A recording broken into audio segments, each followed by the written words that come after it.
Same thought, another morning. Same ceiling, same weight. I wake already tired of thinking, but my mind won't take a break. Every word I held back, every tone I misread. I rewind the quiet moments like I can fix them in my head. I don't replay because I want to. I replay because my brain learned that staying alert meant staying safe. I scan the past for danger that already passed. I call it overthinking, but it's really just survival that never got the message that we're not there anymore. I'm not broken, I'm conditioned. I'm not weak, I'm aware. I learned to live inside my head when the world felt hard to bear. Same thought, different night, same question, different face. If I solve it one more time, maybe I'll finally feel safe. This is an obsession, it isn't drama. It's a nervous system asking, did we miss something last time? And sometimes the answer isn't another replay. It's permission to stop guarding the door.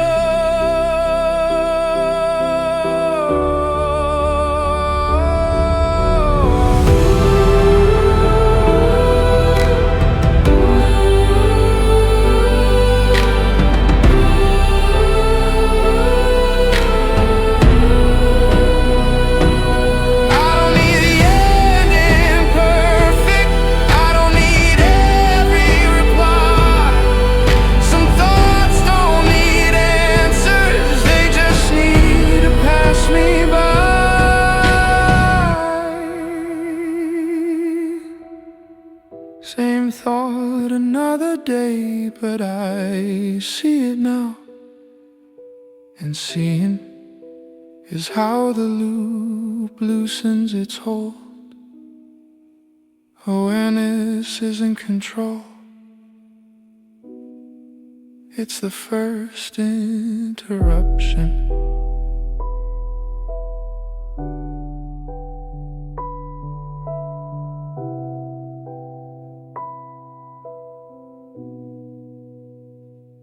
I get praised for holding it together, for showing up even when I'm empty, for being dependable when what I really am is afraid to stop moving. I learned early that rest made people nervous, that silence looked like laziness, that being needed was safer than being honest. So I stay busy, not because I'm driven, but because stillness leaves too much room for what I haven't felt yet. I answer messages fast, I smile on cue, I carry everything quietly so no one notices how heavy it actually is. They call it strength when I don't ask for help. They call it maturity when I minimize myself. They don't see how exhaustion learned to sound like discipline. I confuse productivity with worth and burnout with loyalty. I tell myself I'm fine, because falling apart would take too much time.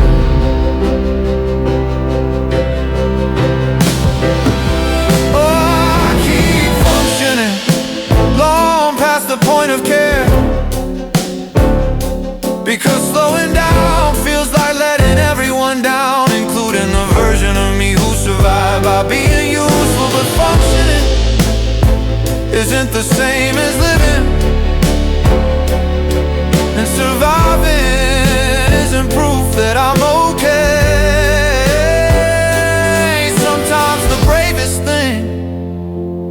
not pushing through,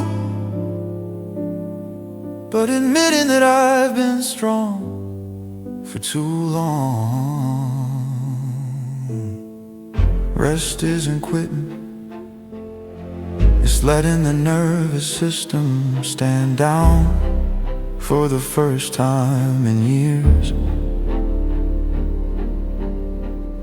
I don't need to earn my right to pause. I don't need to collapse to be allowed to stop. I am allowed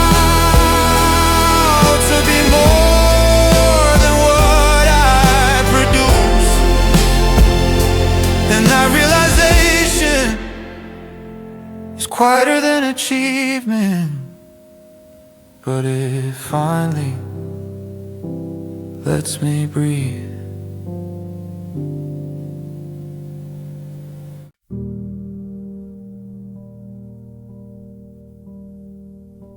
I didn't stop feeling,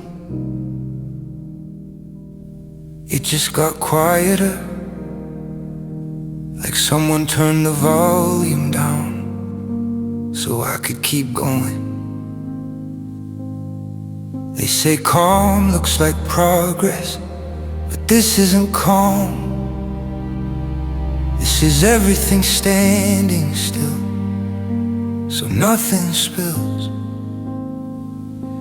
I learned how to flatten my reactions, how to swallow sharp edges, how to stay neutral so I wouldn't tip the balance. Nothing hurts, but nothing moves. Days pass without weight, nights don't leave marks. I tell myself this is peace, because it doesn't ache, but peace has warmth, and this feels cold. I don't cry, I don't rage, I don't hope too loudly just in case. I learned numb before I learned safe, learned distance before comfort. This is what happens when the body decides feeling is a liability and shuts the doors quietly. I'm functional, I'm polite, I'm untouched, and untouched is praised. But numb isn't peace, it's a pause with no direction. It's survival with the volume off. Peace breathes, numbness holds its breath, and lately I've been holding mine for a long time. I don't need to be overwhelmed to be alive. I don't need to be broken to feel. I'm learning that safety can include sensation. The presence doesn't have to hurt. Feeling doesn't mean drowning, it means I'm here. And being here is the beginning of something warmer.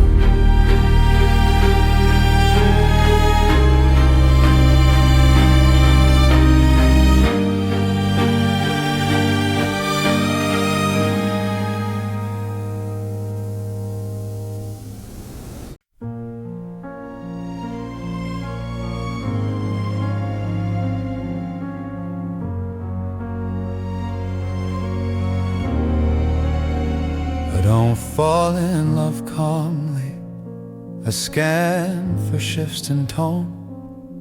I read pauses like warnings, even when I'm not alone.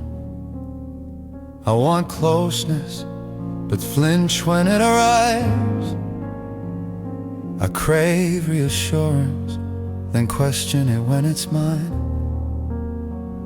I learn love through patterns before I learned it through safety. Learn connection is something you monitor carefully. I stay available but not fully seen. I give pieces, not the places in between. I confuse intensity with intimacy, attention with security. I feel safest when I'm slightly unsure. I learned to chase what felt just out of reach, because consistency wasn't what taught me love. I attach quickly, then brace for impact. I pull away before I'm left. It isn't chaos, it isn't contradiction. It's a nervous system trained by history. I didn't imagine this wiring, I adapted to it. I learned closeness could vanish and distance could mean protection. So I love carefully with one foot near the exit. Not because I don't care, but because I care deeply. Attachment isn't a flaw, it's a map drawn by experience. And now that I can see it, I can choose something steadier.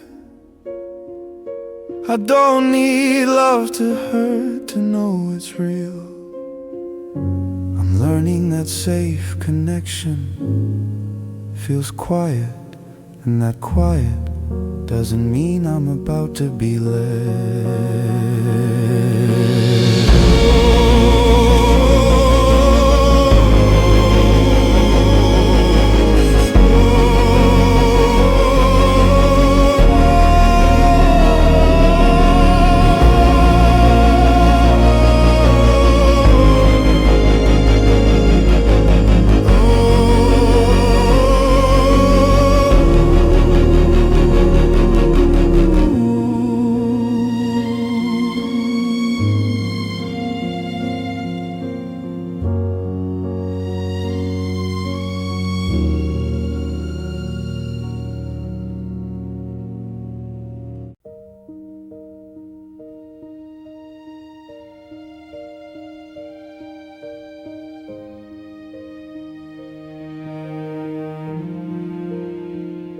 I didn't slow down because I wanted to. I slowed down because my body stopped listening to my promises to push a little longer.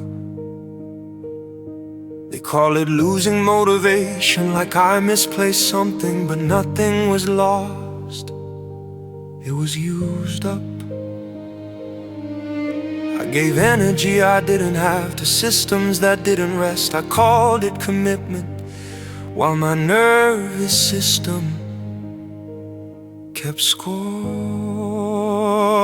I ignored the signs because stopping felt irresponsible, because exhaustion sounded like weakness in a world that rewards endurance. I told myself everyone feels like this, that functioning through fatigue was just adulthood. But burnout isn't laziness and it isn't failure. It's a system overload after too much self-abandonment. I didn't quit, I broke contact with my own limits. My body spoke in symptoms when my mind refused to listen. Brain fog, short patience, numb joy, sleep that didn't restore. This wasn't a lack of discipline, it was the cost of being available without boundaries.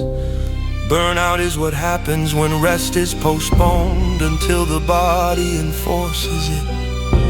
And now I'm here, tired in a way sleep can't fix, questioning who I am without constant output.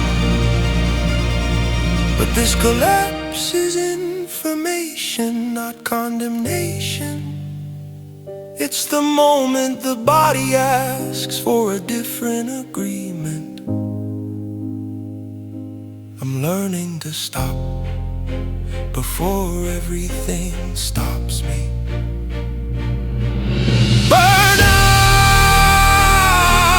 isn't failure, it's a signal that something essential has been ignored, and listening now might be the most capable thing I've ever done.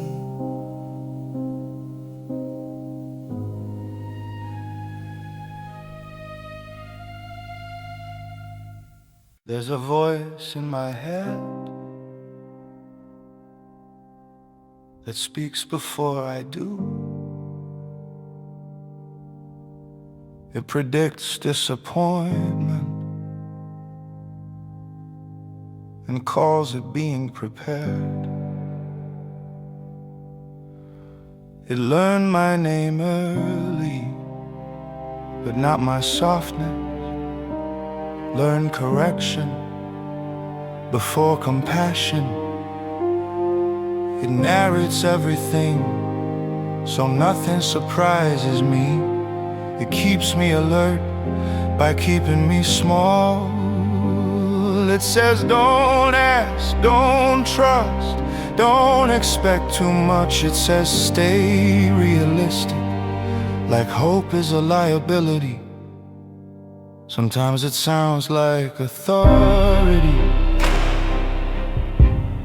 sometimes it sounds like care,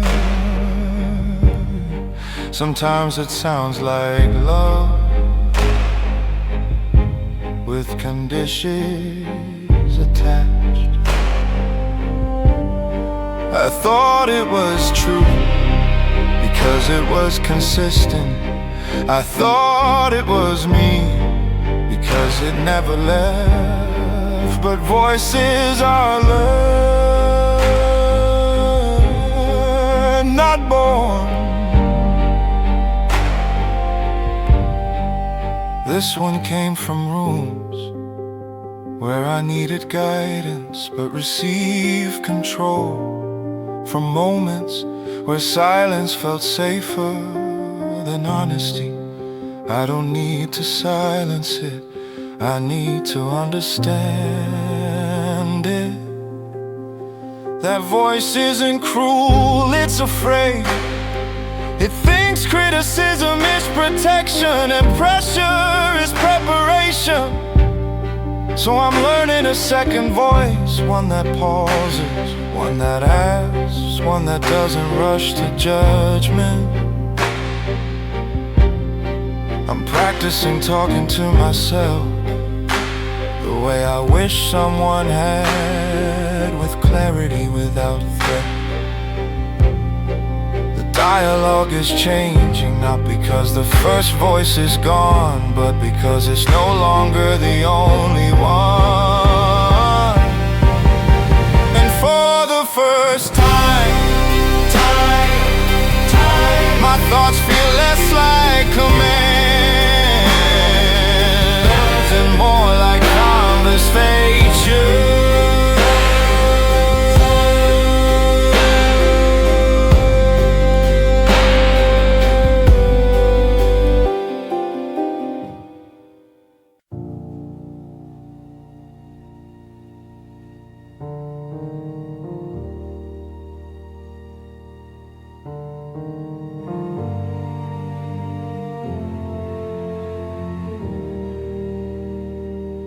I learned to read rooms before I learned to rest, to sense what was needed before I knew what I felt.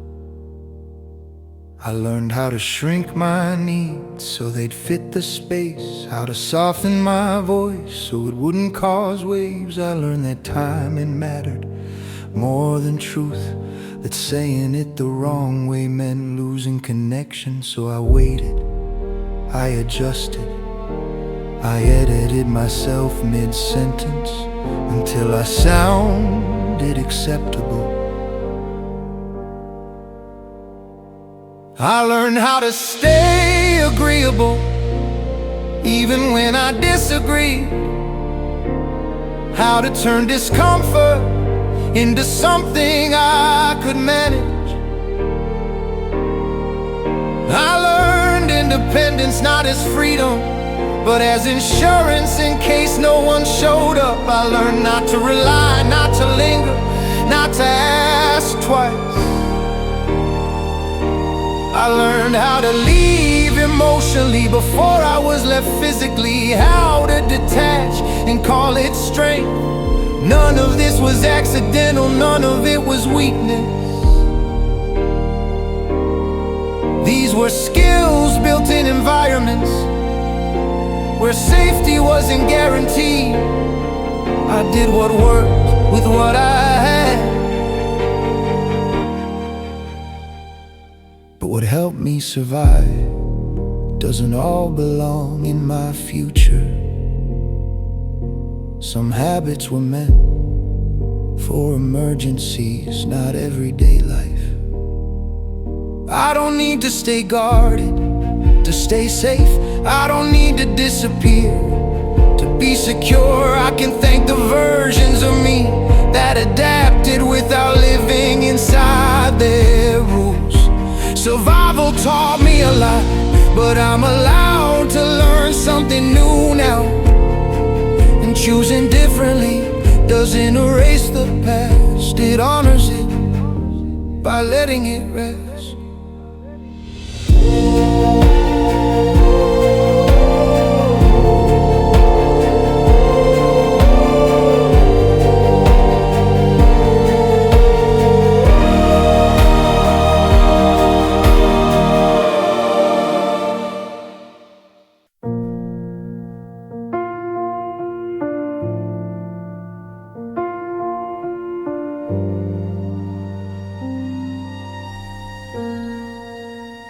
I've been telling the same story with different details, same conclusion, just dressed up as perspective.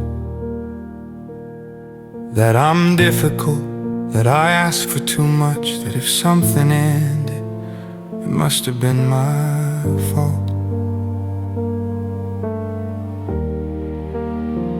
I call my reactions flaws because that was easier than questioning what I was reacting to.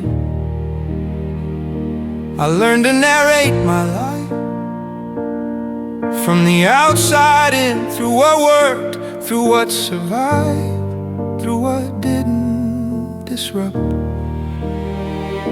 But stories aren't facts, they're interpretations, built in moments where clarity wasn't available. So I'm slowing the language down, listening to how I describe myself, noticing where I use blame when context belongs. I wasn't too sensitive, I was responding. I wasn't dramatic, I was unheard. I wasn't failing, I was carrying weight that was never meant to be carried alone. Reframing doesn't erase the past, it adjusts the lens. It lets compassion into places where judgment used to live. I can say that hurt me without making myself wrong.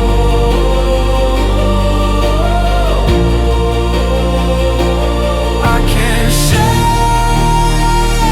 that wasn't enough without calling myself ungrateful. I can tell the truth without turning it into a sentence. I have to serve.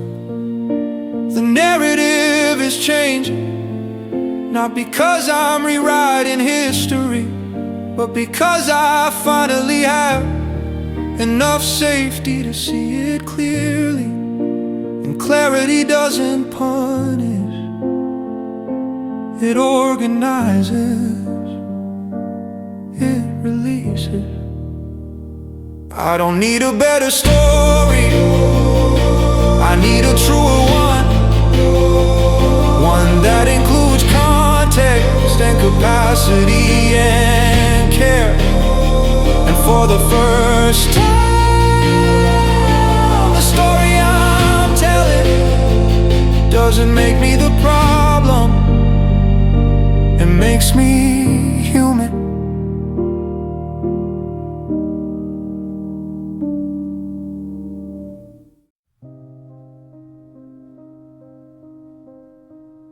I thought boundaries would feel empowering,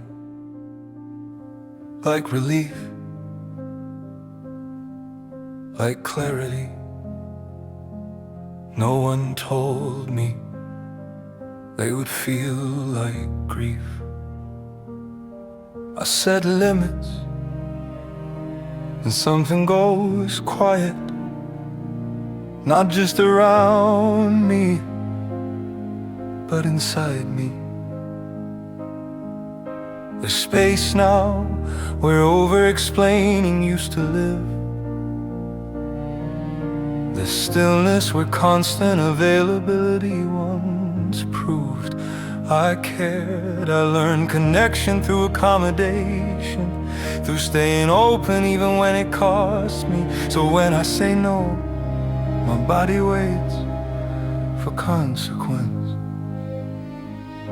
For distance, for disappointment, for being misunderstood. Boundaries don't come with applause, they come with absence, with unanswered messages, with shifts in tone, with the loss of roles I never agreed to but learned to perform. It feels like rejection, even when it's self-respect, because my nervous system learned love through access, through being reachable, through being flexible, through being easy. So when I protect my energy, it feels unfamiliar, like I'm doing something wrong even when I'm not. Boundaries feel like loss before they feel like safety.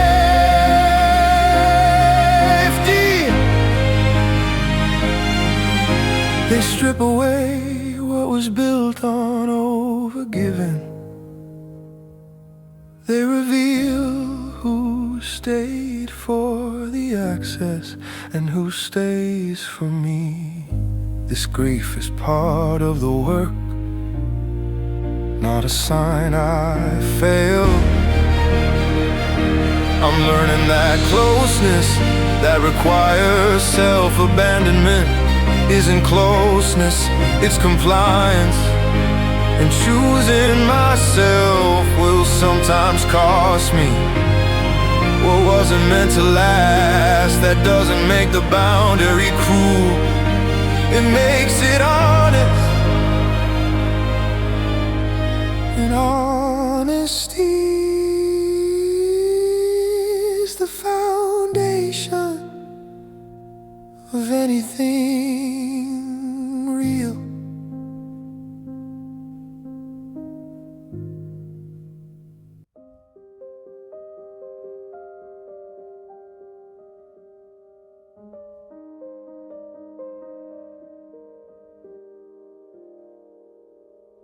I'm not calm because nothing's wrong.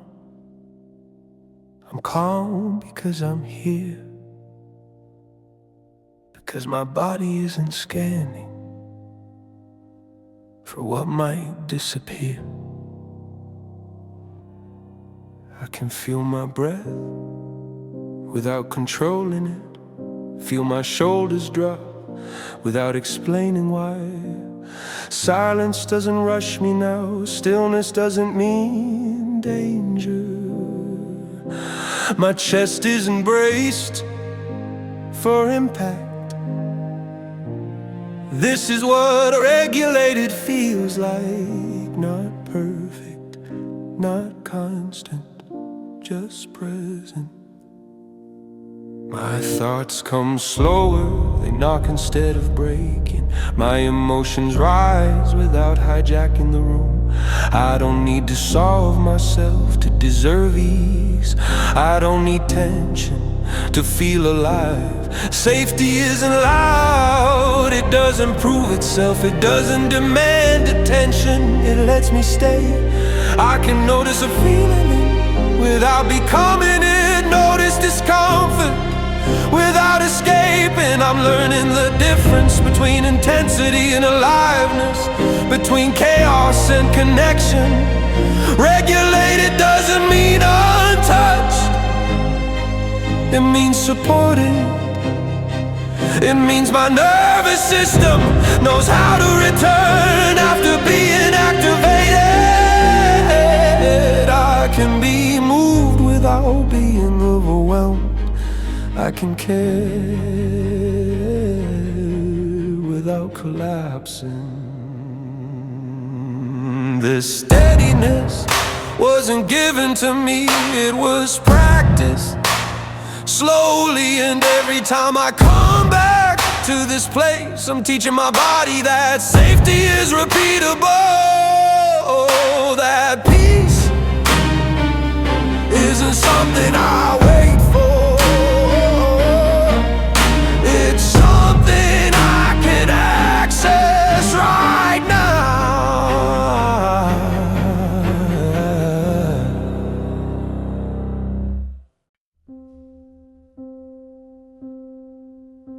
I thought healing would feel finished, like a line crossed, like relief that stayed. But it comes in waves, in revisits, in quiet moments that still ache. Some days I feel steady, grounded in my body, clear in my choices. Other days, an old feeling returns, not to undo me, but to be acknowledged.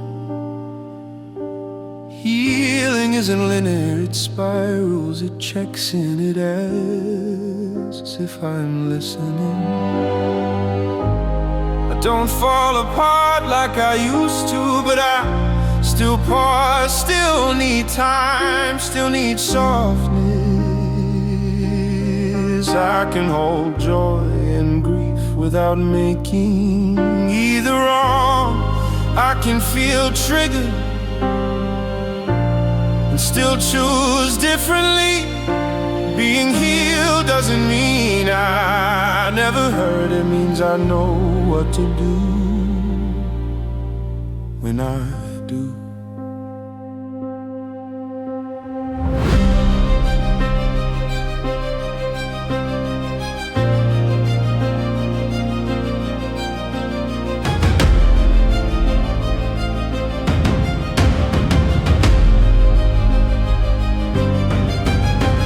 I speak to myself with less urgency, less shame, more patience. I don't rush the process because I'm not trying to escape myself anymore. Still healing doesn't mean stuck, it means alive, engaged in relationship with my own care. Some scars still speak, but they don't command. They remind me where I've been, not where I'm going. I'm not behind, I'm not broken, I'm not failing at recovery. I'm still healing, and that means I'm still choosing myself again and again.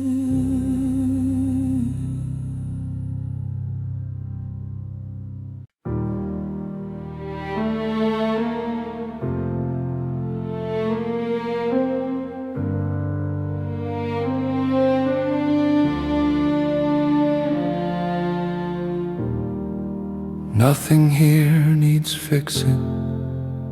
Nothing is chasing me now.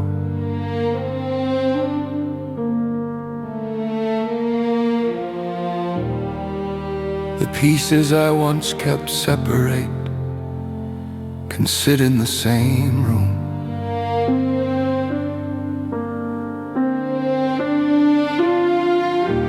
Who I was to survive, who I am to live. They don't compete, they recognize each other. I don't disown my past selves, I thank them and let them rest. The hypervigilance, the numbness, the strength that carried too much. They don't run the system anymore, but they still belong. I can feel joy without waiting for impact, feel sadness without falling through it. I know my signals now. I know when to pause, when to reach, when to return to myself. Integration isn't perfection, it's coherence. It's not having to split to stay safe. I can hold contradiction without collapse, need and independence, closeness and space. My body trusts the process because I've proven I come back.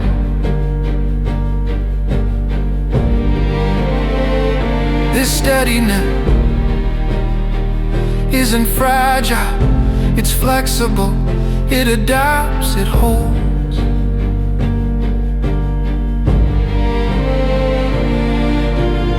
I don't need a new identity, I needed continuity to be one person across moments. And now when something hurts, I stay present. I don't disappear, I don't abandon myself. This is what integration feels like. Not an ending, but a home I can return to without effort. The story doesn't close, it settles, and I am here, whole enough to live it.